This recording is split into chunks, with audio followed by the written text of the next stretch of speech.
लालबागच्या राजाच्या चरणी प्रसाद स्वरूपी सोने आणि चांदीची जे ज्वेलरी अर्पण करण्यात येते त्या बऱ्याच भाविकांनी खरेदी केलेली आहे आणि दरवर्षी खरेदी करतात असेही भाविक आहेत।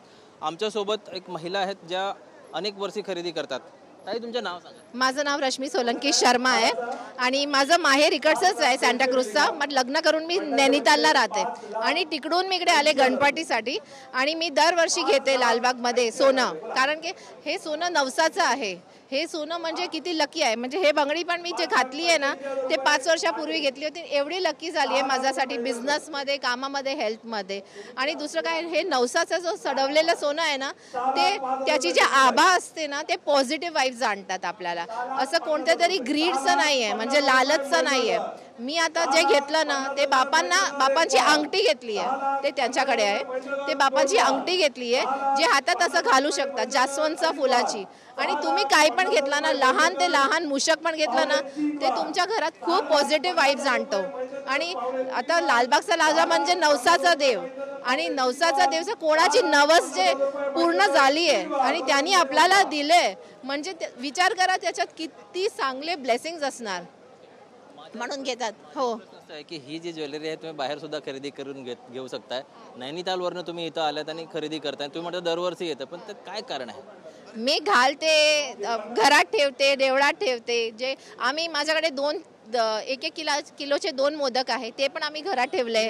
लोक येतात त्यांना पाय पडतात, माहीत आहे ते लालबागला नाही येऊ शकत, तर ते मोदकाला हात लावतात, कारण ते मोदक देवाकडे ठेवलेले होते। त्यांच्या देवाची ब्लेसिंग्स आहे, त्यांचा आशीर्वाद आहे, तर ते वस्तू पण दुसऱ्यांना हात लावायला ते त्यांना खूप चांगलं वाटतं। मी घरी जाणार, सगळे काय करणार, पहिले असे हात जोडणार, ते नाही बघणार हो डिझाईन कशी आहे, ते असं हात जोडून बोलणार वा लालबागचा आशीर्वाद, लालबागचा आशीर्वाद। काय पण तुम्ही घ्या, सोना चांदी, लोक काय म्हणतात सोना चांदी नाही आहे, डायमंड नाही आहे, ते बोलतात लालबागचा आशीर्वाद आहे तसं। म्हणून मी हे आम्ही घेतो दरवर्षी। आणखीन भाविक आहेत ज्यांनी सोन्याचे जे जेवर आहे ते खरेदी केले, त्यांच्याशी आपण बोलूया। दादा, किती वर्षापासून इथे आहेत? माझा जन्मच मुंबईमध्ये झाला आहे आणि लहानपणापासून जेव्हापासून समज आली तेव्हापासून लालबागच्या राजाला येतो। आज काय खरेदी केलं तुम्ही? आज आम्ही सोन्याचं लॉकेट आणि चेन आणि या बिस्किट सोन्याचं विकत घेतले आहे। कसं आहे, आज लालबागच्या राजाने आजच माझी दिवाळी आणि दसरा केलाय। लोक दसऱ्याला सोनं घेतात, लालबागच्या राजाने आजच मला दिलं ते, आणि प्रसाद रूपी आज ते मला भेटलेलं आहे। तुम्ही काय काम काय करता? माझं पुऱ्या भारतामध्ये टोल आणि पार्किंगचं कॉन्ट्रॅक्ट मी घेतो, आणि लालबागच्या राजाच्या चरणी मला सेवा करायचा चान्स भेटला। लालबागच्या राजाचा जो तराफा होता तो पण आमच्या पार्किंगमध्येच उभा होता, आणि त्या निमित्तानं आज इथं यायला भेटला। आणि आज हा जो सोनं खरेदी करायचा किंवा प्रसाद बोलतात लालबागचा राजा, तो आज आमच्या घरी मिळालेला आहे। तुम्ही सोने चांदीचे व्यापारी नाही? नाही, सोनं चांदीचे व्यापारी नाहीत, फक्त हा लालबागचा राजाचा प्रसाद म्हणून विकत घेतलेला आहे।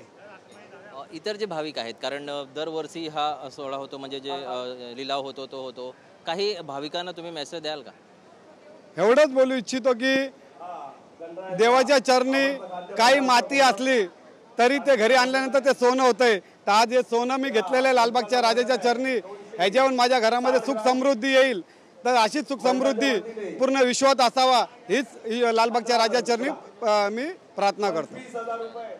तर एकंदरीत हे होते भाविक ज्यांनी लालबागच्या राजाच्या चरणी जी सोने चांदी किंवा इतर मौल्यवान वस्तू अर्पित करण्यात आलेली आहे ते खरेदी केलेली आहे। त्यांची एकच भावना आहे, त्यांचं असं म्हणणं आहे की जी काही आम्ही घेतो ते प्रसाद म्हणून घेतो, आणि हे आम्ही दरवर्षी घेतो, आणि हे घेतल्याने आम्हाला सुख समृद्धी भेटते असं त्यांचा विश्वास आहे। कॅमेरा पर्सन नागनाथसह ब्रिजभान जयस्वार, TV9 मराठी।